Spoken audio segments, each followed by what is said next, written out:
The topic today for my presentation is the healing power of spices, post-colonial, diasporic, and culinary readings of the Mistress of Spices. Next slide, ma'am. Next slide, ma'am.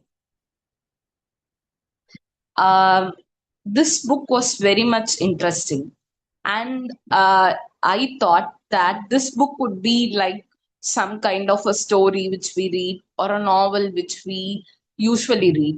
But this book, it is very distinctively Indian, and it touches upon a basic concept of Indian culture by stating spices as an important aspect in every Indian life. And this novel was written by Chitra Banerjee Divakaruni, and it's setting in Oakland, California.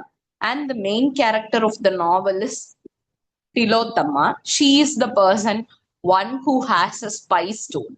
I would tell that this is, is not just a spice stone. It's about healing that happened behind the spice store. And the store symbolizes healing, memory, and home. There is a famous quote in this book. The spices called to her, each with its own voice. We can see the element of magic realism here, where every spice talked to her, to her, that is the character of Tilotama, through their unique and distinctive healing qualities. Next slide, ma'am. The theories which I have applied here are post-colonial theory, diasporic theory, culinary theory, and using post-colonial theory, I have analyzed how various people from different parts of India, like they are migrants from India, they have settled in Oakland, California, and how they experience Tilotama Spice Store to be a great place of healing. And the diasporic theory, it is about the migration and the different culture of people that exist there. And the culinary theory will show how each spice has a unique distinctive flavor. Not just flavor, it has a unique distinctive quality in it. uh, there is a point of how healing happens not only in food but in body and in everything. And I have specifically analyzed four spices. And the first two spices which I have analyzed are turmeric and cinnamon. And there is a concept of how West food is a superfood. The trend is going on.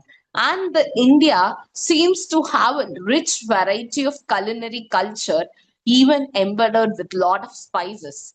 Golden and bright to cleanse you from the inside out. This is the quote which reflects upon how a person mind changes after eating the spices. Healing heals wounds hospital cannot, displacement being unseen. We can see how the emotional scars of person are even healed when there are when you can tell there are a lot of things to heal a person. Even this story, this novel captivates a special essence of how even a spice could change someone's life. I have read in turmeric of how even the store of Tilotama is filled with lot of snakes that are only visible to her. We can see how even the power of magic is embedded here. You can see throughout the novel the title of the each spices has some symbolism. For example, if you open the turmeric page, it will have lot of snakes in my snakes symbol there, symbolizing the magic and the spiritual power of Tilotama. And this chapter shows the journey of Tilotama from being a normal young girl to a spice seller who takes up origin in Oakland, California. And we can see how she, as a woman, she represents strong courage, resilience, and perseverance. Like she left her own family in order to carry her pursuit, healing everyone through spices. And in the second part, cinnamon, for the cold places in your heart. Yes, this spice will heal you for the cold places in your heart. It's not just like it will seek you redemption, it will give you forgiveness to make to forget your enemies who are there. It here, food literally acts as something which will make someone's life a great shift. We can see in the cinnamon chapter of how a person comes to Tilottama's store to buy cinnamon, and he goes back with a lot of hope, lot of aim to lead life, and a kind of resilience. The same resilience seen in Tilottama is could be seen in the character where the person actually embodies it in his life. And as to tell the main character, Tilottama and the cost of healing. Bound by rules, cannot touch, cannot lead, and cannot love. Yes, this is the very most striking thing in the novel. Like Tilottama is unable to just live her own life. She just takes up a lead to move beyond her own life horizon by going to each to cure, heal, and to like give a forgiveness attitude in each and every person who visits her store. The moment you put yourself first, the spices will abandon you.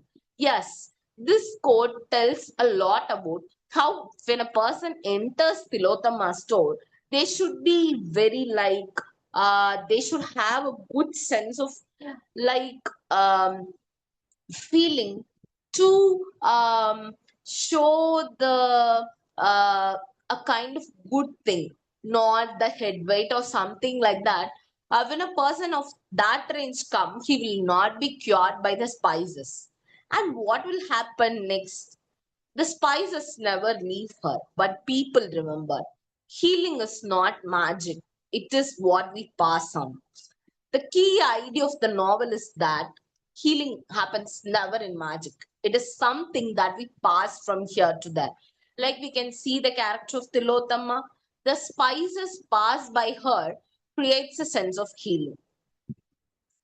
There is a specific quote: the spices will find new hands. Even though even some person is not cured, there is another person for her to cure. And the conclusion is how the food is not just it is not about fantasy but about magic. It's about the real story of migration. And the turmeric and cinnamon, it reclines the Indian knowledge. Hing of fennel shows how food creates community. Tilottama shows her sacrifice beyond the cultural survival. Like from the first four important spices, we can see how it has healing power in it, and there are a lot of magical realism in the novel shown in the Tilottama store, like the store is filled with invisible snakes, and even in spite of various natural disaster or calamity which happens around the store is not affected. We can see the specific element of nature to be of greater significance, and we can see how the character of Tilottama, she moves beyond survival. Like she surveys herself for the culture. She thinks that if I um, I would be someone who will be leading a spice store in Oakland, California. That would not be for my own purpose. It will be for the people of that place who are migrated from India in order to cure them of all their ills. And the final message this novel gives is that tradition is not a cage, it's a bridge. Like we can see how we usually assume that when we have a tradition, we are put into like cages to do that. For example, as a woman, we have to do this. as a person we have to behave like this, but it is not like that in the novel, where even the Indian tradition is carried to somewhere, um, some place, and the tradition still remains alive through it. And we can see how the spices become creates a sense of colonial legacy. Like we create a sense of like Indian feeling even in California through the spices. And I would like to emphasize the similarity of this novel with the today Gen Z generation. I have rewind I have written some papers on Gen Z's mental health, and it could be effectively collaborated with the novel to tell how even the millennials and Gen Z fight, but there are different perspectives from each and every one. The similarity of this novel and the Gen Z generation mental health is that we if someone comes to you to ask for healing or something like that, don't just ignore them by telling it's waste of time, it's useless or something like that, but just at least give them space to explore, to voice out their thoughts without being just judgmental. For example, if someone approaches you, you tell, like, you don't need that. Why are you doing like this? And we normally associate women to be so submissive, silent. That women will be so silent. So are women like that? I don't think the stereotype of women is never submissive, never silent. Even there were a lot of women who were like very courageous, bold, brave. But this novel reminded me how still there are women who refuse to like shrink to the society margin and live their lives. Like they move beyond that to rise up, not just to seek something. They don't seek their identity. They are going for a kind of question to their own self. So, if women are given opportunity, like the character of Tilotama in the novel, seriously, women would shine high. Instead of telling the woman to be very silent, subservient, and women should be like this, women should be like that. That if that tagline of women can be removed, then we can have a greater generation. Thank you.